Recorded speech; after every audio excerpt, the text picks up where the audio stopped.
लड़ने वाले से बीजेपी डरती है और इसलिए बार बार ये खड़ियाल वाले कहते हैं हमसे कि बीजेपी का नाम क्यों लेते हो।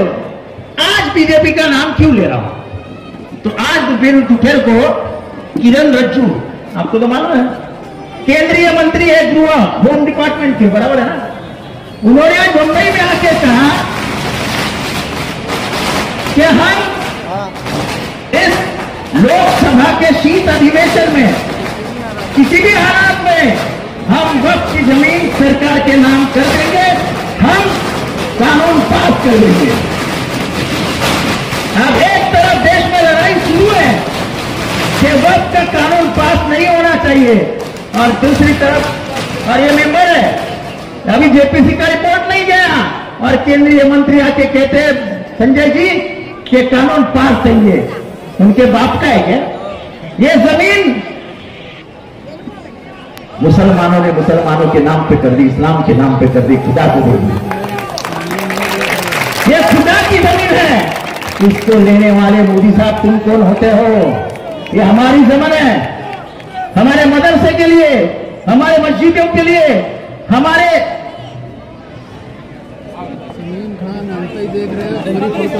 कब्रिस्तान के लिए, आज को ईदगाह के लिए ये वक्फ की जमीनों का इस्तेमाल होता है। और इसलिए मुसलमान इस्लाम को मानने वाले जो छाती निकाल के अपनी जमीनों का इस्तेमाल करते हैं वो घुटने पे आ जाए और रेंगते हुए गवर्नमेंट के पास जाए, हमें जमीन दो। मुसलमान ये नहीं करेगा, मुसलमानों के हक की जमीन है, हम लड़ेंगे लेकिन जमीनें नहीं देंगे। इतनी ही बात कहता हूं क्योंकि संजय जी को बात करना है। एक बात इतना ही कह के जाता हूं, महाराष्ट्र के इतिहास में कभी नबी पे ऊपर भला बुरा नहीं कहा है और ये भी मुख्यमंत्री के सामने। बटेंगे और बटेंगे तो कटेंगे, महाराष्ट्र में आके कह रहे हैं। ये जो नफरत वाली सरकार है उसको भगाना है और इसलिए एक नवीन व्यवस्था लाने के लिए, नया सत्ता परिवर्तन के लिए आप इंडिया अलायंस और महाविकास आघाड़ी के उम्मीदवारों को जिताइए।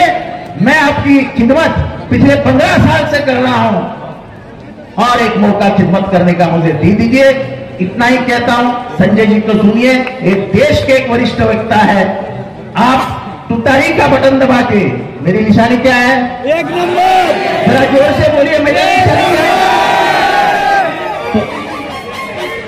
और मेरा बटन का नंबर क्या है? एक नंबर। तो एक नंबर का बटन दबा के मुझे कामयाब बनाइए। खुदा हाफिज़।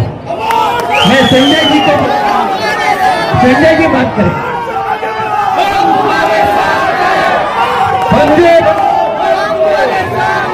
संजय भैया आगे बढ़ो, संजय भैया संघर्ष करो, आगे बढ़ो। हमारे बीच संजय सिंह जी तशरीफ ला चुके हैं।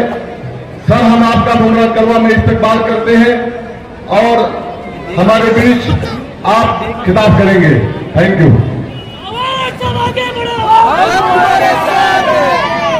शमीम भाई आगे बढ़ो, हम तुम्हारे साथ हैं, भाई आगे बढ़ो, हम तुम्हारे साथ हैं।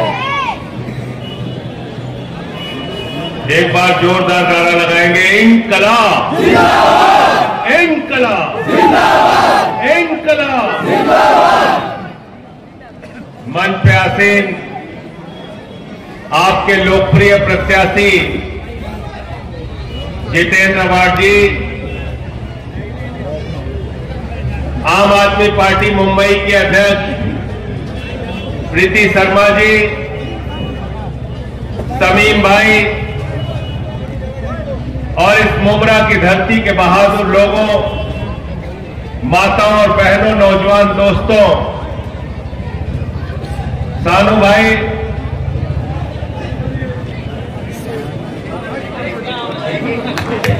अरे बिराजी जी आज हमारे पार्टी में प्रवेश कर रहे हैं और मैं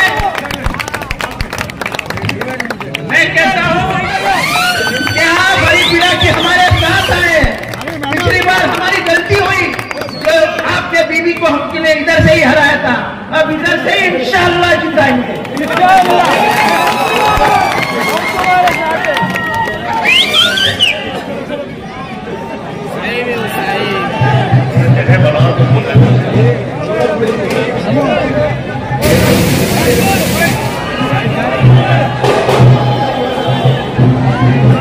आज इतनी बड़ी तादाद में आप सबको देख के ये यकीन हो गया है, भरोसा हो गया है कि जितेंद्र अवार्ड जी पिछली बार 78,000 वोट से जीते थे, इस बार 1 लाख वोट से जीतने जा रहे हैं। तैयार हो सब लोग? हाथ उठा के बताओ पीछे तक। और मैं दिल्ली से चल के आपके बीच में आया हूं।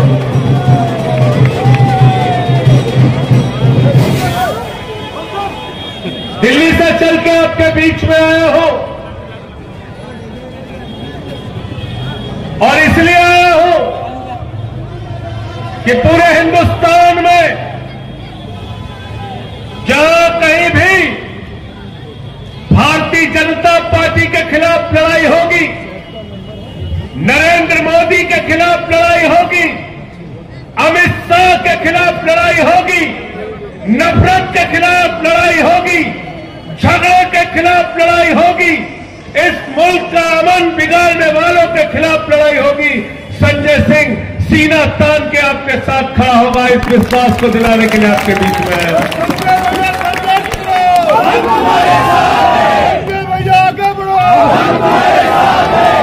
मुझे बहुत ताज्जुब है कि देश का कानून मंत्री आज आके कह रहा है सदन के सत्र के शीतकालीन सत्र में वक्फ का कानून पास कर देंगे। मैं जेपीसी का मेंबर हूं, अपोजिशन की तमाम पार्टियां उसमें मेंबर हैं। अरे अभी तो बिल के ऊपर मिनिस्ट्री की जो रिपोर्ट है उस पर चर्चा शुरू नहीं हुई। 800 पन्ने की रिपोर्ट में सिर्फ 100 पन्ने पे चर्चा हुई। अभी हमारी सरकार के प्रतिनिधि नहीं आए, बहुत सारे लोगों ने अपनी बात अभी कही नहीं। और देश का कानून मंत्री अगर ऐसी बात कह रहा है तो देश के संविधान के साथ कानून मंत्री गद्दारी कर रहा है, लोकतंत्र के साथ गद्दारी कर रहा है, उसको कहने का हक नहीं।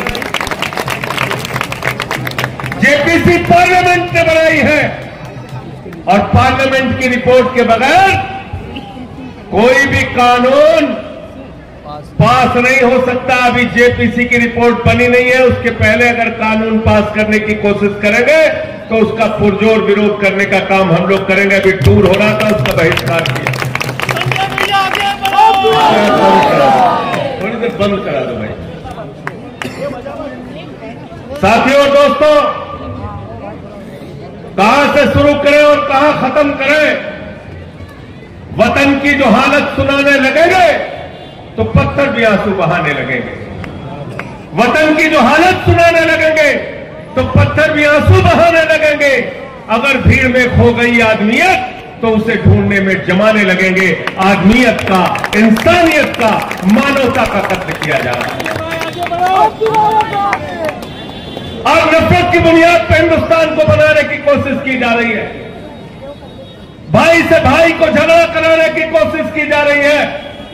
महाराष्ट्र का चुनाव हो रहा है, शिंदे की सरकार है, फडणवीस की सरकार है, अजित पवार की सरकार है, महायुति की सरकार है।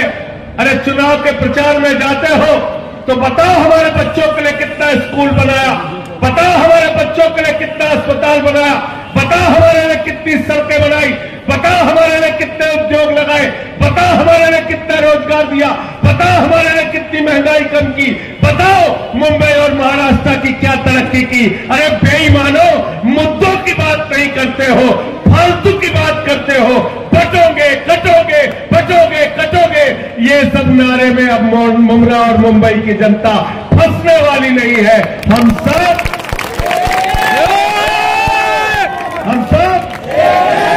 हिंदू, मुस्लिम, सिख, ईसाई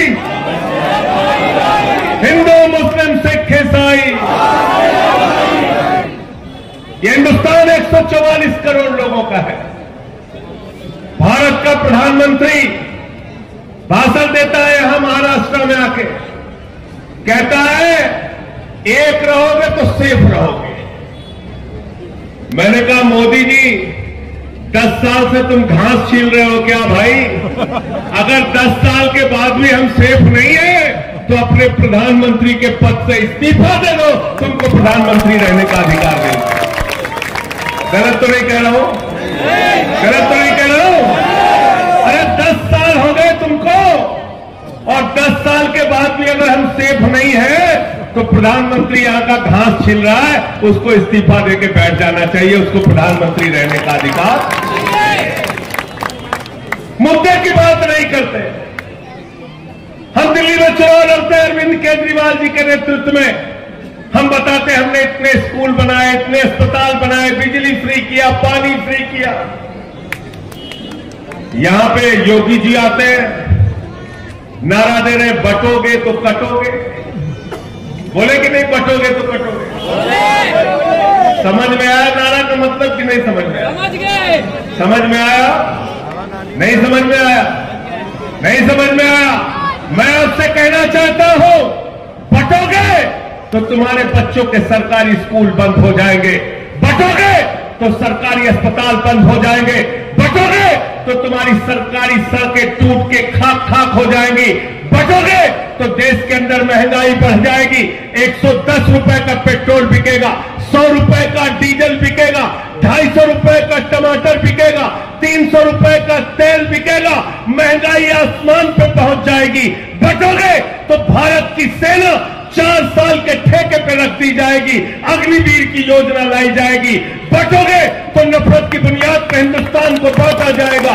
बटोगे तो याद रखना आपके बच्चों का मुस्तकबिल खराब हो जाएगा। महाराष्ट्र के अंदर उद्योग धंधे गुजरात पे चले जाएंगे। बटोगे तो आपका रोजगार खत्म होगा, किसान आत्महत्याएं करने के लिए मजबूर होगा। इसलिए मैं कहना चाहता हूं, न बटिए न कटिए, मिलके भाजपा को लपटिए।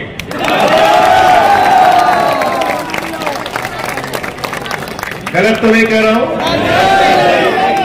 न बटिए न कटिए, मिलके भाजपा को पीछे तक बोलो।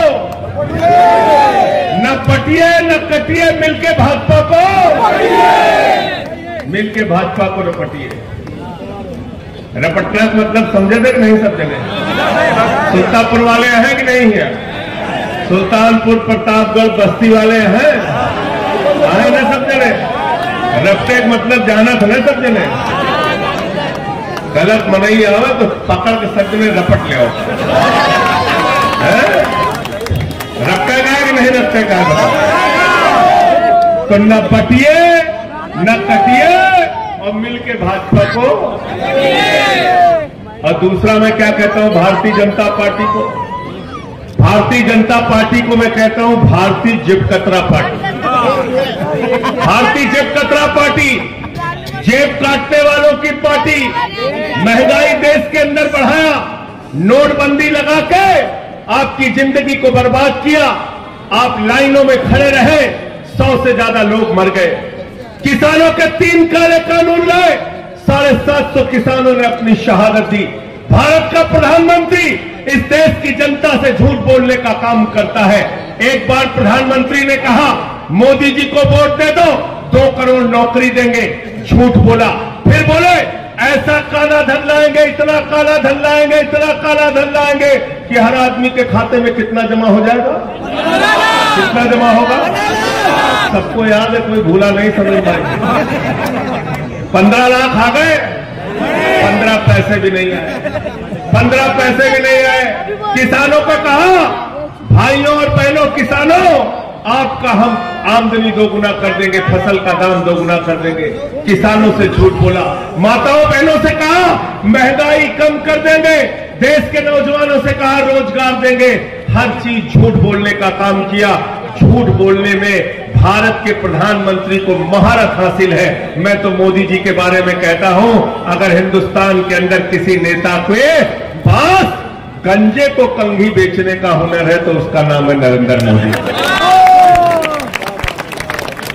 गंजे को भी कंगी बेच देते हैं प्रधानमंत्री जी, गंजे को भी कंगी बेच देते हैं, कुछ भी बोल देते हैं। हमारे यहाँ खलीलाबाद में गए तो कहने लगे संत कबीर, बाबा गोरखनाथ और गुरु नानक देव जी एक साथ बैठ के मीटिंग करते थे। पता चला उनके जीवन काल में 100 साल का अंतर है। फिर कहने लगे नाली के गैस से चाय बना लीजिए आप लोग, सब नाली के गैस से चाय बनाने लगे। फिर कहने लगे भारत की आबादी 600 करोड़ है, वहां से हम जीत के आते हैं। कुछ भी भारत के प्रधानमंत्री बोल देते हैं। तो मैं तो ये कहता हूं कि मोदी जी और उनकी पार्टी का नाम है भारतीय झूठा पार्टी, और दूसरा काम ये करते देश में झगड़ा कराने का, झगड़ा कराने का काम। झगड़ा क्यों कराते हैं? क्योंकि इनके पास कुछ बताने के लिए नहीं है। ये नहीं बता सकते हिंदुस्तान ने कितना रोजगार दिया, नहीं बता सकते किसानों के लिए क्या किया, नौजवानों के लिए क्या किया। आज महाराष्ट्र के अंदर सबसे ज्यादा नौजवान आत्महत्या कर रहा है, किसान आत्महत्या कर रहा है। आज माहौल खराब करने का काम इस चुनाव के अंदर किया जा रहा है, नफरत की बातें इस चुनाव के अंदर किया जा रहा है, और देश के प्रधानमंत्री नफरत की भाषा बोलते हैं। कभी कहते हैं भैंस चुरा के ले जाएंगे, कभी कहते हैं मंगलसूत्र चुरा के ले जाएंगे, कभी कहते हैं रोटी चुरा के ले जाएंगे। अभी हद कर दी, प्रधानमंत्री ने कहने लगे बेटी चुरा के ले जाएंगे। मैं पूछना चाहता हूं नरेंद्र मोदी जी, अगर आप इतने कायर प्रधानमंत्री हो कि आपके रहते हुए बेटी चुरा के ले जाएंगे, तो प्रधानमंत्री के पद से इस्तीफा दे दो, तुमको प्रधानमंत्री के पद पे रहने का अधिकार नहीं। ऐसी गंदी भाषा भारत के प्रधानमंत्री बोलते, ऐसी भाषा भारत के प्रधानमंत्री बोलते। हिंदुस्तान के मुसलमानों के खिलाफ आप लोगों को भड़काते हैं, और दुबई में जाते हैं तो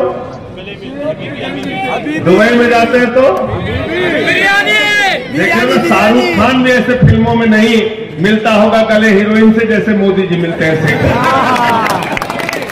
देखे हो कि नहीं देखे हो? देखे हो ना? शेखों को एकदम गले लगा लेते हैं। कतर की मस्जिद में जाएंगे वहां गले लगा देंगे, दुबई की मस्जिद में जाएंगे वहां गले लगा देंगे। क्यों लगाते हैं गले? कभी सोचा आपने? क्योंकि वहां पर नरेंद्र मोदी के भतीजे जय शाह का धंधा चलता है, धंधा चलता है। जहां धंधा चलेगा वहां धर्म पीछे, और हिंदुस्तान में मुसलमानों के खिलाफ भड़काना है। मैं तो कहता हूं मोदी जी, कतर के मुसलमानों से इतना प्यार है, दुबई के मुसलमानों से इतना प्यार है, थोड़ा इससे समीम से भी प्यार कर लो, इसको भी गले लगा लो। कभी यहां भी मस्जिद में घूम के आ जाओ। ये नफरत की बातें बंद करो, इससे कुछ भी हासिल होने वाला नहीं है। और इस्लाम, मुसलमान, मैं कहना चाहता हूं, मुसलमान अगर डरता है तो सिर्फ खुदा से डरता है, ऊपर वाले से डरता है। उसको डराने की कोशिश मत करना। और मैं तो बार बार कहता हूं कि आप अपने नबी का नाम भी याद कर लेंगे तो कभी नफरत की बात नहीं कर सकते। नबी को कहा गया रहमतुल आलमीन, पूरी दुनिया पर रहमत करने वाला। नफरत की बातें कहां से आती है? हिंदू धर्म में कहा गया वसुधैव कुटुंबकम, पूरा विश्व हमारा परिवार है। हम पूजा खत्म करते हैं, भगवान से प्रार्थना करते हैं हाथ जोड़ के कि धर्म की जय हो, अधर्म का नाश हो, प्राणियों में सद्भावना हो, विश्व का कल्याण हो। अरे हिंदू धर्म पूरे विश्व की कल्याण की बात करता है। मोदी जी जरा हमको तुम बताओ, फडणवीस जी जरा हमको तुम बताओ, शिंदे जी जरा हमको तुम बताओ, अमित शाह जरा हमको बताओ, योगी जी जरा हमको बताओ, कौन सा हिंदू धर्म तुमने पढ़ा है जो नफरत की बात करते हो? तुम नफरत की बात करते हो। तुम हिंदू धर्म को मानने वाले, हिंदू धर्म को मानने वाले तो मैं अभी समीम भाई से रास्ते में बात हो रही थी, थोड़ा कंफ्यूजन में है आप लोग, है? घड़ी बंद हो चुकी है, याद रखिएगा। बंद किया है कि नहीं किया बताइए आप? बंद कर दिया ना? तुतारी को ध्यान में रखना, तुतारी को ध्यान में रखना। जितेंद्र अवार्ड का चुनाव निशान है तुतारी, तुतारी को याद रखना।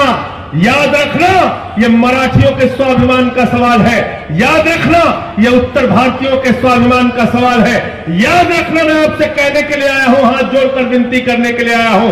ये वही लोग हैं जिन्होंने गद्दारी करके शिवसेना को तोड़ने का काम किया, बाला साहब उद्धव ठाकरे की पार्टी को तोड़ने का काम किया। ये वही लोग हैं जिन्होंने शरद पवार की पार्टी को तोड़ने के लिए काम किया। तो याद रखना गद्दारों के लिए माफी नहीं है, गद्दारों के लिए माफी नहीं है, किसी भी धर्म में गद्दारों के लिए माफी, गद्दारों के लिए माफी नहीं है। और जितेंद्र अवार्ड के लिए इसलिए भी आया हूं, आज आपको बता रहा हूं। मैं जेल गया 6 महीने जेल में रहा।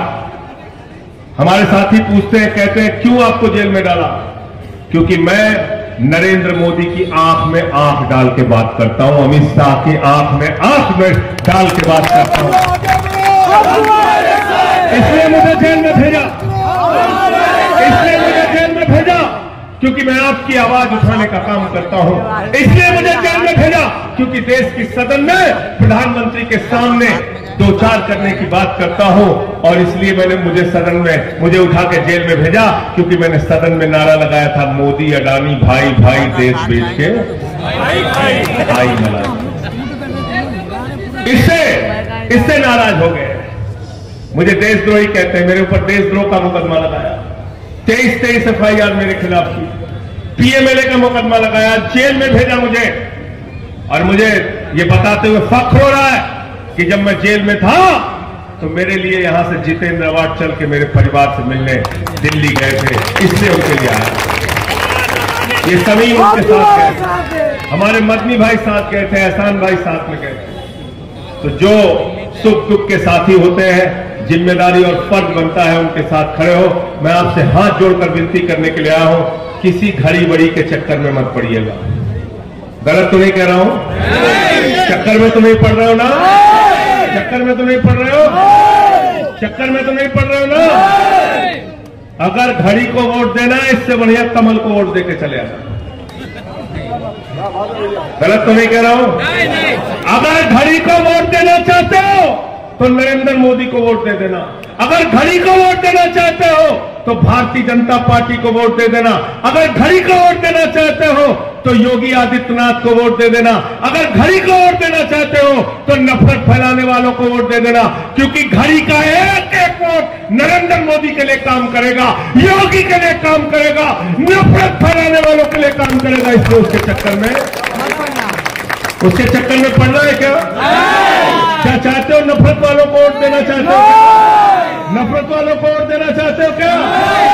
अगर घड़ी को वोट दिया तो मोदी के काम आएगा, अगर घड़ी का वोट दिया तो योगी के काम आएगा, अगर घड़ी का वोट दिया तो महाराष्ट्र का अमन चैन बिगाड़ने वालों को काम आएगा, अगर घड़ी का वोट दिया तो समाज को बांटने वालों को काम आएगा। इसलिए हमें जोड़ना है, न बटिए न कटिए मिलके भाजपा को, न बटिए न कटिए मिलके भाजपा को। बहुत बहुत शुक्रिया, बहुत बहुत धन्यवाद। इंकलाब इंकलाब इंकलाब।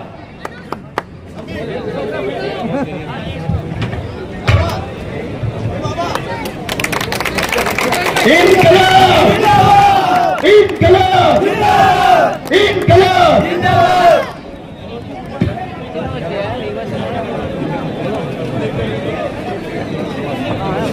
सभी का आने के लिए बहुत बहुत शुक्रिया, बहुत बहुत शुक्रिया। इंशाल्लाह ताला सभी लोगों से बाद में कांग्रेस के बाद अंदर के बाद